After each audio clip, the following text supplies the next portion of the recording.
All right. First rule of this channel, we not talk about the channel. Second rule of the channel, this is not legal advice. So this is going to be 2024 fantasy football offseason preview for the Los Angeles Rams. And sometimes teams tell us what they're going to do. In this case, the Rams, they drafted a running back in the 3rd round and they brought in a blocking tight end. The other thing to talk about is we're not drafting last year's production. We're drafting this year's range of outcomes. And in this case, like the Rams are going to be like a little bit interesting. Aaron Donald, one of the best defensive players of all time, he retired. They spent a lot of draft capital on the defense to go along with this. Maybe the offense has to be, better because the defense is worse because of Aaron Donald. They also brought in a lot of stuff to say like this offense may be very conservative, even if the defense is bad. So the holy grail of a really good offense to go along with really bad defense is in play when it comes to the Rams. Also very conservative offense to go along with very stingy defenses on the table. That's not generally something I like. So there's going to be a lot of ADP shopping, and I don't want to be buying guys at their ceilings. I want to be buying guys at their floors, and that's something we're going to be looking at when it comes to the Rams. So last year, the Rams were 10th in passing yards, 11th in rushing yards, 8th in points for, and 19th with points against. And again, like I could see that going either way. They brought in Jared Verse in the 1st round of the draft, Braden Fisk, a defensive tackle in the 2nd round of the draft, and then they brought in Cameron Kitchens, safety from Miami in the 3rd round of the draft. I could definitely see that the defense is going to take a step forward. It may be in the second half of the year. That's why I don't really look at schedules to try and figure out how things go. Like there's a lot of stories to be told when it comes to the Rams. Generally, I like pieces of good to okay offenses. The Rams look like they're going to be there. Again, like 360-ish yards a game. I could see that being the over-under line. One of the problems is it going to be more passing yards because the defense is bad, or more rushing yards because they're just going to generally be more conservative? All right. And then in this case with the Rams last year, like 583 passing attempts last year. And again, that's going to be the over-under line. I'm going to go with the under because I'm expecting them to be a little bit more conservative. But we can tell the story where they end up being like one of the higher volume passing offenses. There's a lot of stuff to speculate on. And then at the end of the day, from a redraft perspective, it's all going to be priced. So Matt Stafford, he's 36 this year. He's going as my quarterback 24. Again, not going to have a lot of nibbly bimbly, and I don't even know if this is going to be a high volume passing offense at this point. He's going quarterback 19 on Fantasy Pros, 121 on ESPN. He's going quarterback 20, 162. And then over here on Underdog, he is going quarterback 19 with an ADP 149. Again, that's a best ball league. That's a wide receiver meta. And in this case, like I like to know what everybody is valuing players at. And this is going to get a little interesting when we talk about Blake Corum here in a second. So anyway, moving on back to the quarterback room, the other two guys they're going to have is Jimmy G. They brought him in because they basically cost themselves a win last year when Matt Stafford went down and they had the worst backup quarterback in football. And then Stetson Bennett is coming back from quote unquote illness after being a preseason darling last year. So in general, like they do have that peace of mind when it comes from a fantasy perspective of knowing that even if there's another injury, they should be relatively like online with the guys that I'm spending capital on. Matt Stafford, again, like I could definitely see the defense being bad enough that he's got this like quarterback 5 range of outcomes, like 4,800 yards, 41 touchdowns. Yeah, that's there. I could generally think even in 17 games, he's going to be closer to like 3,900 and 24 touchdowns. That's why I would have him low.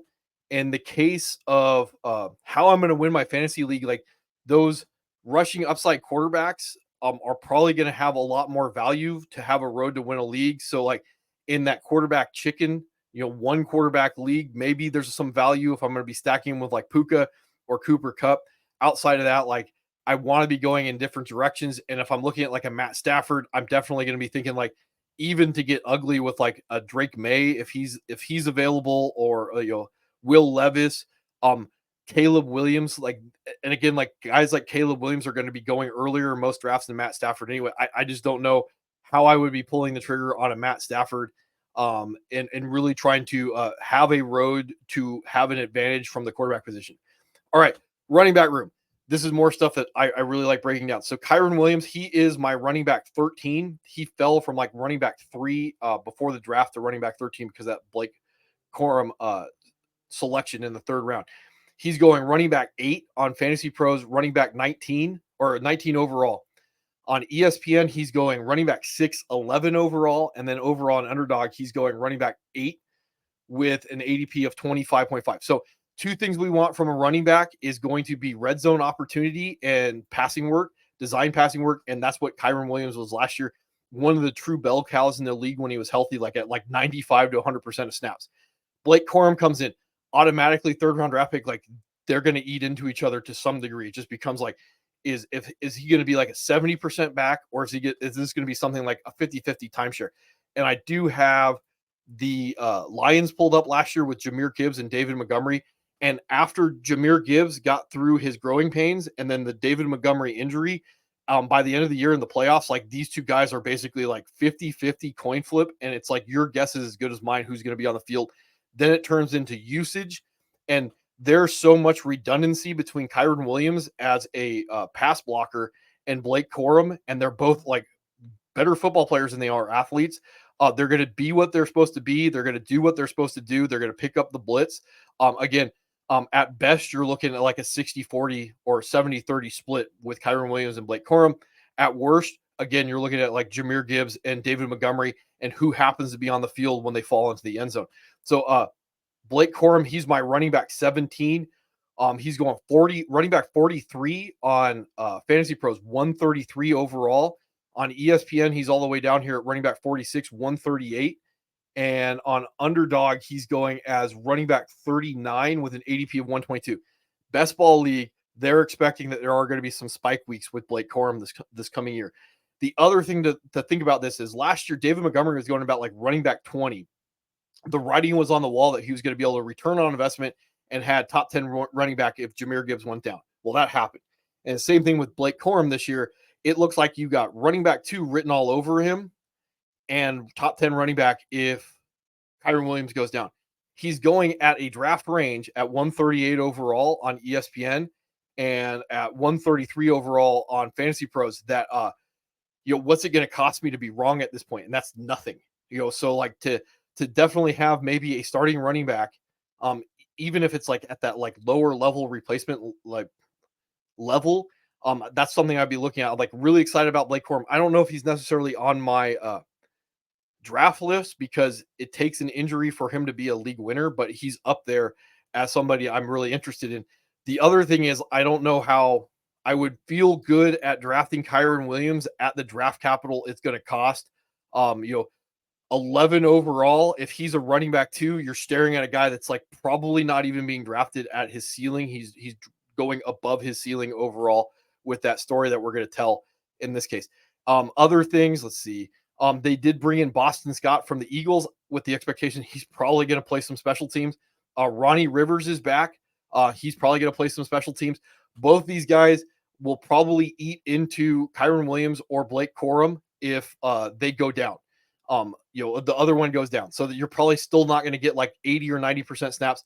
These guys will get a little bit of the work. It probably caps out some of their ceiling if that does occur.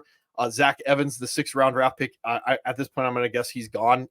Really didn't eat into it, even when Kyren Williams went down. So with Boston Scott being brought in, yeah, I think it's too crowded of a backfield in general. So Kyren Williams probably overvalued. Blake Corum probably undervalued at this point, again, in my opinion. Moving on to the wide receiver room, I did move Puka down from wide receiver 3 to wide receiver 7 because of that uncertainty. If this is going to be a little bit more run heavy offense, conservative offense, that would bother me. With the expectation, if this was going to be a higher volume passing offense, that 160 targets could push him into that next tier of wide receivers. Right now, I'd probably be guessing that like the over under on him is going to be closer to 140 targets. And unless he ends up becoming more efficient, that becomes very difficult. He's also going to have competition in this backfield or this wide receiver room with Cooper Kupp coming back. And then they signed Demarcus Robinson. It says here 1 year, $5 million deal to Demarcus Robinson. On Sports Track, it says 1 year, $4 million deal. I don't think it makes a difference when you look at Demarcus Robinson in the playoff game was at 100% snaps. And before that in week 15 and 16, he was at 95, 93. And then 86% snaps in week 14. Like this is probably going to be a 3 wide receiver offense. He's going to be sneaky in and of himself as a wide receiver 3. Puka, he is going wide receiver 7 overall, 10 on Fantasy Pros. On Underdog, he is going as wide receiver 6 with an ADP of 9.6. And then on ESPN, he is going wide receiver 7 with an ADP of 13. In this case, like I generally think that this is probably about where he should be valued. I think it's like a very solid over underline. Still has the ability to probably finish as the wide receiver 1 overall in the offense. Probably has a little bit of that risk still baked into him that he's going to be maybe closer to a 1,200-yard receiver. And again, in this case with Puka, there is a very good video by a YouTuber by the name of Brett Coleman. He's the bootleg guys. These guys know what they're talking about. I do agree with him that this is probably going to be a little bit more conservative offense, and having a 1,500-yard season is probably to repeat is probably going to be very difficult. If he drops back to a 1,200-yard season with a conservative offense, that doesn't mean that he's bad at football. It just means that that's the direction that it looks like the offense is going to go in this year. Did move Cooper Kupp up to wide receiver 19. He is going to be 31 in like 10 days. Wide receiver 21 on Fantasy Pros, 40 overall. On ESPN, he is going at 46 overall, wide receiver 23. And then on Fantasy Pros, he's going as wide receiver 24 with an ADP of 33.3. In general, I think this is where he should go. Certain guys like Cooper Kupp and Stephon Diggs and Keenan Allen, older guys, but they're technicians, are probably going to be like safer plays, even though their ceilings are going to be capped. In this case with Cooper Kupp, there may not be competition behind him. It really depends on like how much we think that Demarcus Robinson is going to be the competition he was last year. Like he was eating into Cooper Kupp last year. That bothers me.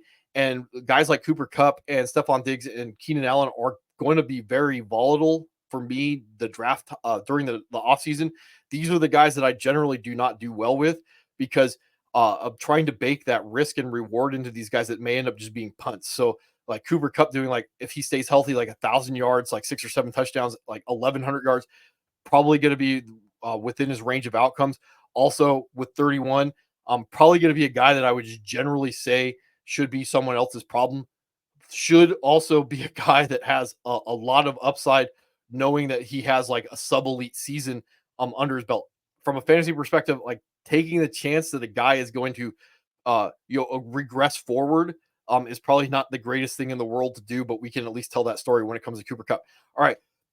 Demarcus Robinson, he's wide receiver 82 on Fantasy Pros, 217. He's undraftable for me. But it doesn't mean that he's not going to be a sneaky wide receiver 3, especially in like deeper leagues. It's somebody to be paying attention to.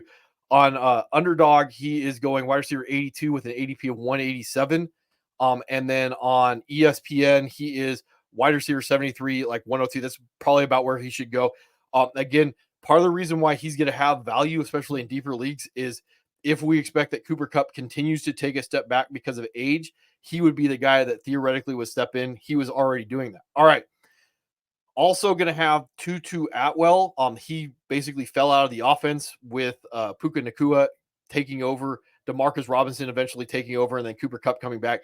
The interesting guy, and this may not be from a redraft perspective, this may be from a dynasty perspective, is Jordan Whittington, the 6th-round draft pick from Texas, a converted converted running back. Like, he's very interesting. I was watching tape on him. He is a better football player than an athlete, but in this offense where like guys like Puka Nacua and Cooper Kupp are blockers, I could definitely see that Jordan Whittington is either going to take over for the Ben Skoranek role, or he's also going to potentially even eat into that number 3 wide receiver range with Demarcus Robinson. There is an outside chance with Jordan Whittington that he could end up being the number 2 in this offense by the end of the year because of the age apex of Cooper Kupp and the age of Demarcus Robinson. That could be there if he ends up taking over that role as the number 2 down the line. Just something that I like to be paying attention to in camp. And again, like a guy that I'm a little bit more interested in him when I watch him play from a football perspective. He is kind of stompy, I guess you could put it, from an athlete perspective. All right. Tight end room. So Tyler Higbee, ACL, MCL, gonna guess pup. I would also say that not gonna be shocked if Tyler Higbee is doesn't play it down this year from a football perspective. It's going to be very difficult to understand how bad the knee was, and we're probably not going to know about it. So, like right now, I would say like just generally undraftable. Colby Parkinson, he is going to be my tight end 25. This is all the tight ends for the Rams. Theoretically, there is a number two or number two overall in the offense or number three overall in the offense that is on the board because of that Tyler Higbee injury. I would generally think this is a long road. Colby signed a 3-year, $22.5 million contract. To get an idea where this is, like this is $500,000 more a year than Josh Oliver. And Josh Oliver, according to Pro Football Focus, in 2022 was the top rated run blocker. So Colby Parkinson, they paid more money to come in and be the run blocker for the Rams. There's a vacated opportunity when it comes to the tight ends. I don't know if Colby Parkinson is necessarily going to be the receiving tight end. Davis Allen, like 6th-round draft pick, 5th-round draft pick out of Clemson. I have him pulled up. I can pull it. 5th-round, not very athletic. 4'8" guy. Hunter Long, he is former 3rd-round draft pick by the Dolphins that they traded for. Barely saw the field. 4'6" guy. If there's a guy that's a breakout candidate, it's going to be Hunter Long. When we look at the snap shares last year, even when Hunter Long was active towards the end of the year, like he got a little bit of run week 12 to week 14. He fell off. Davis Allen may end up being the receiver in this offense. And that would mean that like maybe you're looking at like a low end tight end 1 if he's able to take over that job. But again, with the Colby Parkinson signing, I'm just really leaning towards this becoming a very run heavy offense in general. And that would mean that like the guy that I really like to spend on the price is going to be Blake Corum. Puka Nacua is probably going to be like relatively safe at his prices that are going at right now. I think he's maybe a little bit more capped from an upside standpoint. Cooper Kupp is going to be like very volatile to say like whether or not that age is going to really have him be able to return on investment versus like him being a technician as a wide receiver. Demarcus Robinson is going to be the sneaky wide receiver 3 in the group overall. But in general, that's about what I have for today when it comes to the Rams. And yeah,